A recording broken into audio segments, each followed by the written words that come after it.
Russian attacks in and around Avdiivka have slowed down recently. The Russians, who have been carrying out very intensive offensive operations since October, have slowed down these attacks considerably in recent days. The main reason for this was that the recent operations were largely unsuccessful. The Russians lost a large number of military personnel and equipment in recent operations. The fact that the Ukrainian army analyzed the offensive operation in the region very well and put pressure on the Russians from the right direction left the Russians in a desperate situation. The damage Ukraine has inflicted on Russia is enormous. The main goal of the Russian troops in recent times was to overcome the Ukrainian defense blocks in the chemical facilities and enter the facilities. By occupying the chemical plant in a strategic area, the Russian army wanted to increase the speed and power of offensive operations from this point and repel the Ukrainian army in the region. The Russians, who wanted to neutralize the Ukrainian army by controlling the facility and its surroundings and cutting the supply routes to the city, have so far failed to do so. The Ukrainian army completely dispersed the Russians in front of and around the chemical plant. The Russian army took advantage of the bad weather conditions during the operation. The Russian army, which carried out the attack operation with foggy and rainy weather, left Ukraine in a difficult situation. Ukrainian drones could not intervene in the region due to fog and rain. However, although the Russians had the advantage, they could not take control of the region. The Ukrainian army destroyed the Russian troops despite the bad weather conditions. Although Russia's attack power decreased, it decided to organize a new attack operation.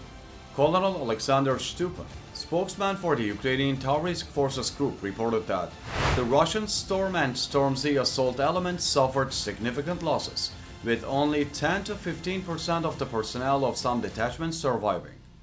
In order to motivate the Russian forces, the troops were ordered to hang Russian flags along the line of contact.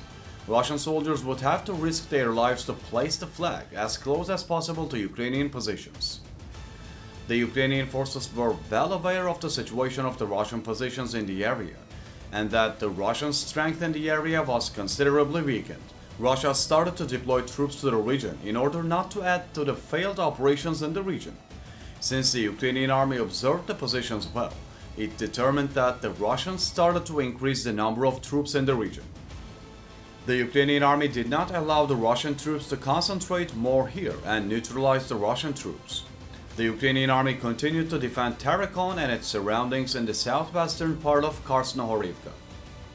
Not wanting the Russian army to be present in this area, the Ukrainian army put pressure on the Russian forces and organized airstrikes on their positions around Tarakon. Using ATGMs, the Ukrainian military deployed in the area managed to destroy several ammunition depots filled with missiles. The Ukrainian army also used ATGMs to expand the field of fire in the area. The Tarakon area was a suitable area for the use of ATGMs. Russian forces, unwilling to put up more of a fight against Ukrainian firepower, decided to change their focus by withdrawing their forces around Stepove and the chemical plant. The Ukrainian army defeated the Russian forces in the southwestern region of Krasnohorivka. Russian troops moved from the southwestern region to the southern region.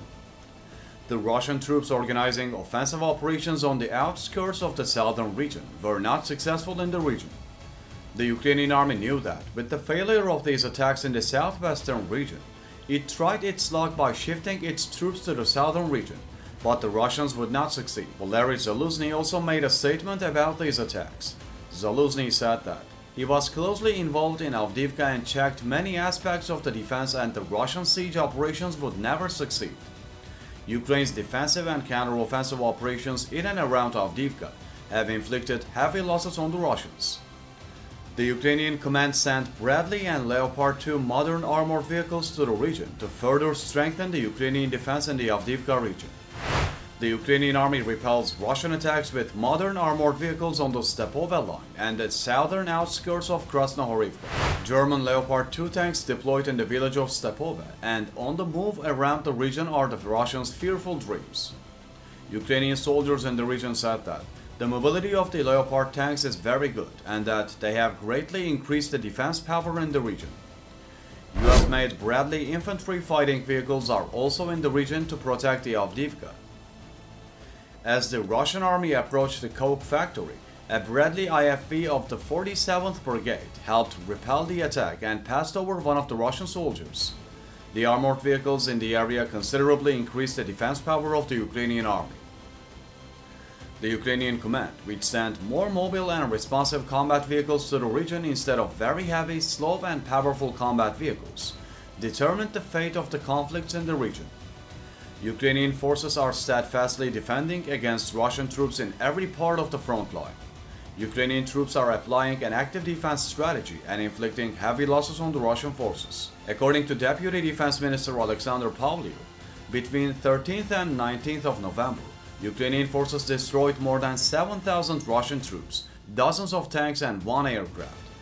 Pavlyuk noted that the Russian army suffered major equipment losses including nearly 185 artillery systems, 94 armored vehicles, 17 rocket artillery systems and 8 air defense systems. One of the regions where the Russian army lost the most soldiers is the Avdiivka front. The Avdiivka region is also the region where Russian leader Vladimir Putin has deployed the most troops. In this case, the question to be asked is, does Vladimir Putin ignore the death of Russian soldiers? While the Russians are losing a large number of soldiers in and around Avdiivka with unsuccessful operations, the reinforcements going to the region are also neutralized. In recent days, many Russian soldiers have lost their lives on and behind the Stepove line. The Ukrainian army caused great losses to the Russians with its active and tough defense here. According to the data received from the General Staff of the Armed Forces of Ukraine, the Ukrainian army destroyed 1,190 Russian soldiers, 13 tanks and around 25 armored vehicles in the past day. With these losses, it is wondered whether the Russians will be able to continue intense frontline battles. However, it seems that the number of soldiers lost by Russia on the front line does not affect Vladimir Putin much. According to Ukrainian commanders, Russian offensives will continue intensively. However, the Ukrainian army is ready for all Russian attacks. It continues to strengthen the defense blocks on the front line. Intensive offensives of the Ukrainian army are also continuing on different fronts. We will evaluate Ukraine's offensives in our other reports. However, Ukrainian President Volodymyr Zelenskyy said that what is important now is to guarantee that Ukraine's support will be sufficient next year. I thank all the countries that see it the same way as we do. We need to send the following message to Russia. No matter what they do, the world will not tire of defending freedom and international order. Volodymyr Zelenskyy emphasized that other countries should support Ukraine in general.